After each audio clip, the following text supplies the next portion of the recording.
Ezekiel 39. Therefore, thou son of man, prophesy against Gog, and say, Thus saith the Lord God, Behold, I am against thee, O Gog, the chief prince of Meshech and Tubal. And I will turn thee back, and leave but the sixth part of thee, and will cause thee to come up from the north parts, and will bring thee upon the mountains of Israel. And I will smite thy bow out of thy left hand, and will cause thine arrows to fall out of thy right hand. Thou shalt fall upon the mountains of Israel, thou and all thy bands, and the people that is with thee. I will give thee unto the ravenous birds of every sort, and to the beasts of the field to be devoured. Thou shalt fall upon the open field. For I have spoken it, saith the Lord God. And I will send a fire on Magog, and among them that dwell carelessly in the isles, and they shall know that I am the Lord. So will I make my holy name known in the midst of my people Israel, and I will not let them pollute my holy name any more, and the heathen shall know that I am the Lord, the Holy One in Israel. Behold, it is come, and it is done, saith the Lord God. This is the day whereof I have spoken. And they that dwell in the cities of Israel shall go forth, and shall set on fire and burn the weapons, both the shields and the bucklers, the bows and the arrows, and the handstaves and the spears, and they shall burn them with fire 7 years, so that they shall take no wood out of the field, neither cut down any out of the forests. For they shall burn the weapons with fire, and they shall spoil those that spoiled them, and rob those that robbed them, saith the Lord God.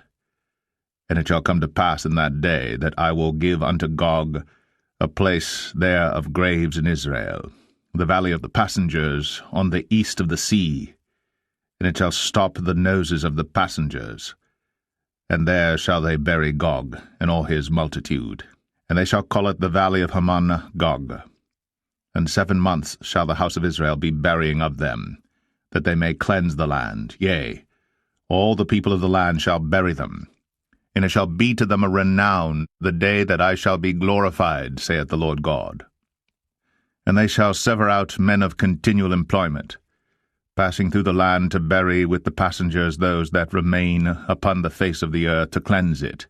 After the end of 7 months shall they search.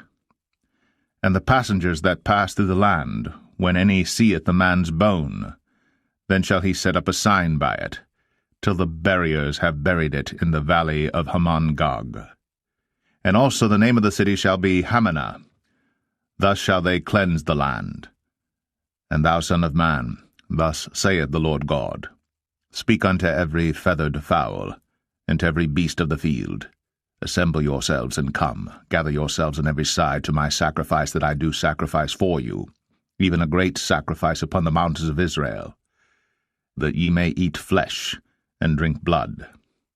Ye shall eat the flesh of the mighty, and drink the blood of the princes of the earth, of rams, of lambs, and of goats, of bullocks, all of them fatlings of Bashan.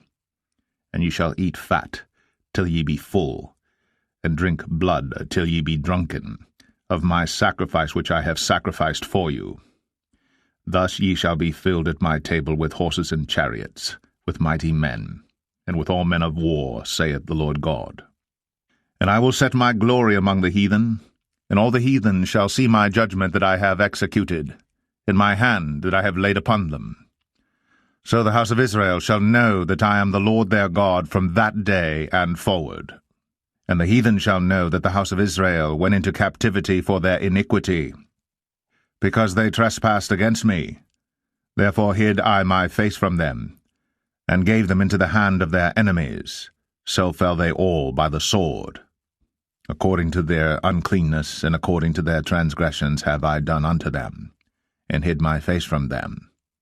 Therefore thus saith the Lord God, Now will I bring again the captivity of Jacob, and have mercy upon the whole house of Israel, and will be jealous for my holy name.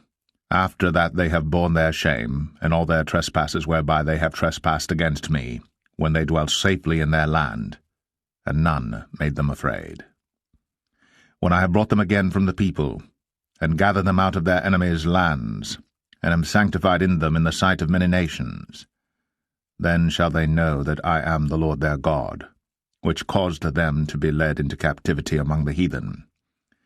But I have gathered them unto their own land, and have left none of them any more there.